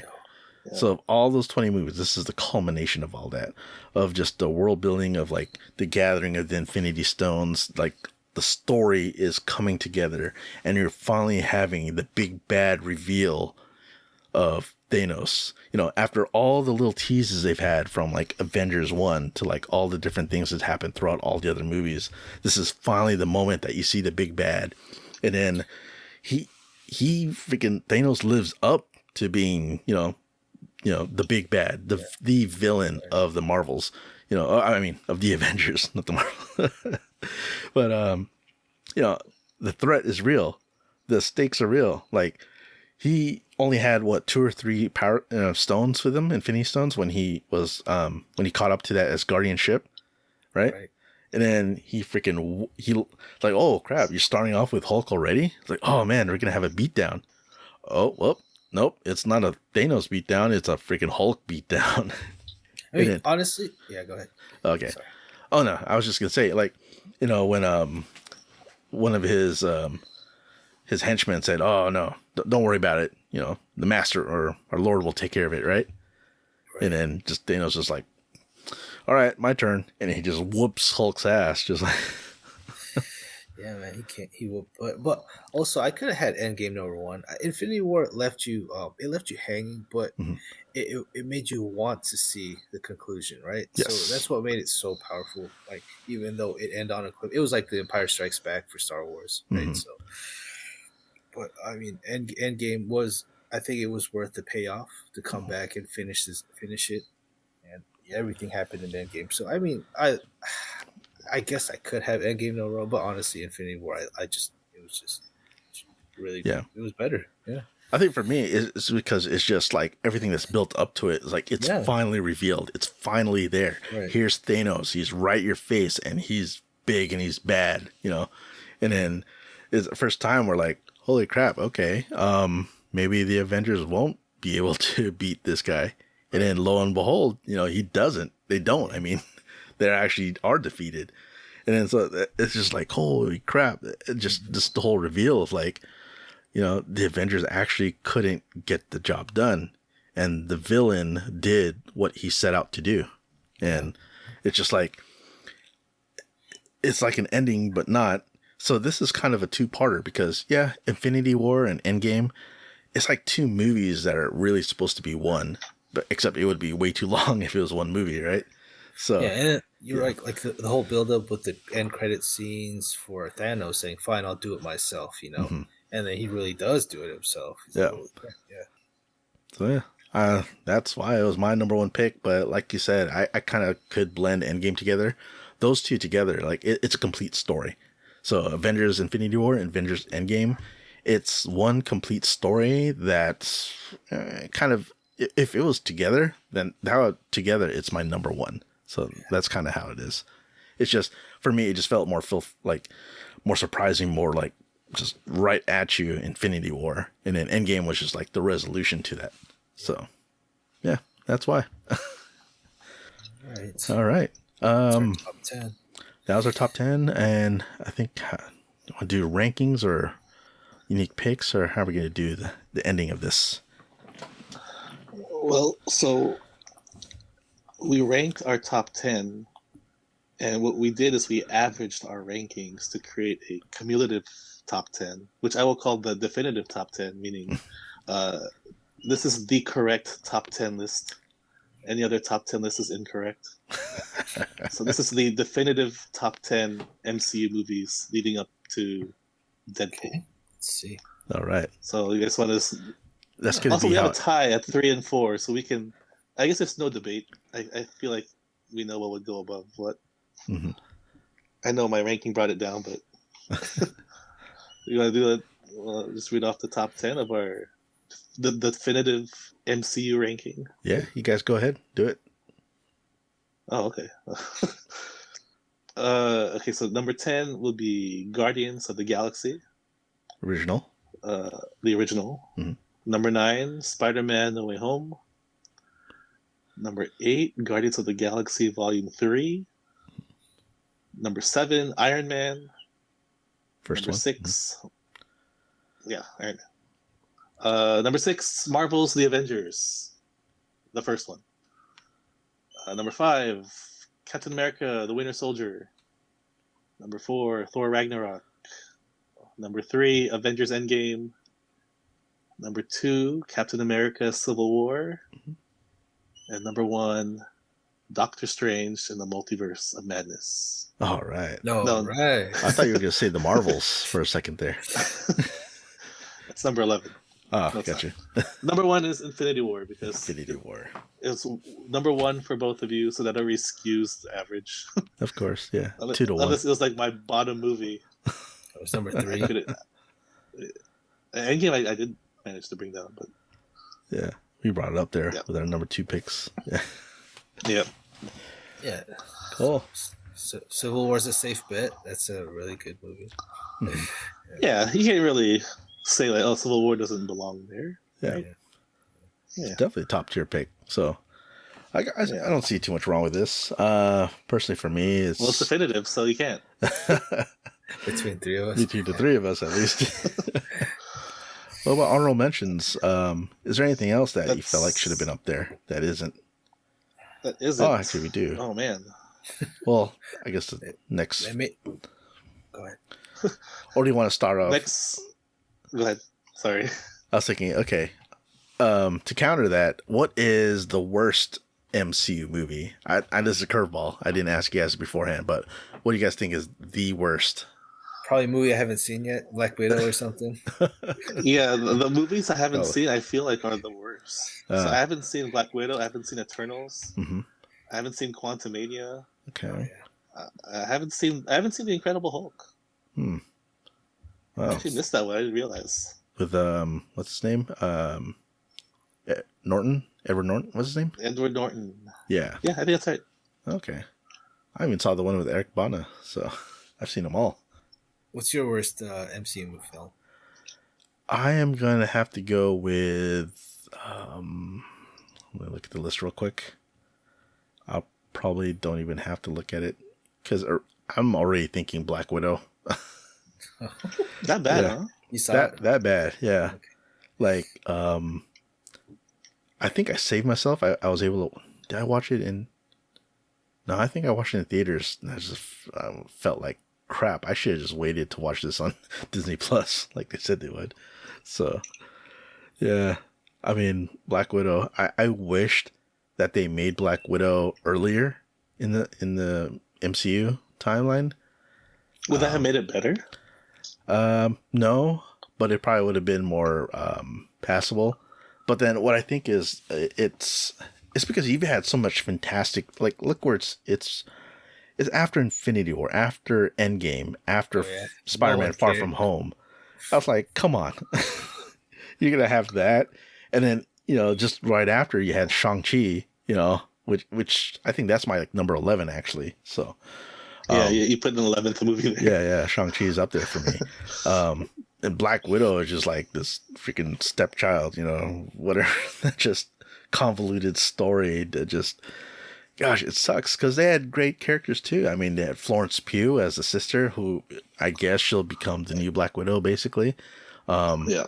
And then you have David Harbour's character, which is the Russian Hulk, or not Russian, Captain Russia, or I don't know his name. I forgot. It was the Red something. I forgot.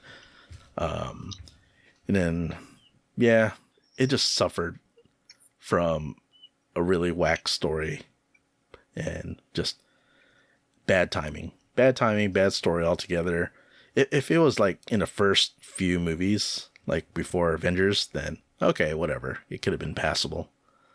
But since it's like way after all these great movies that came out for MCU, it's just like, man, it just gets buried. I guess of the movies I have seen, I guess Thor: The Dark World, but I don't know. I guess if I watch it again, it's pretty good.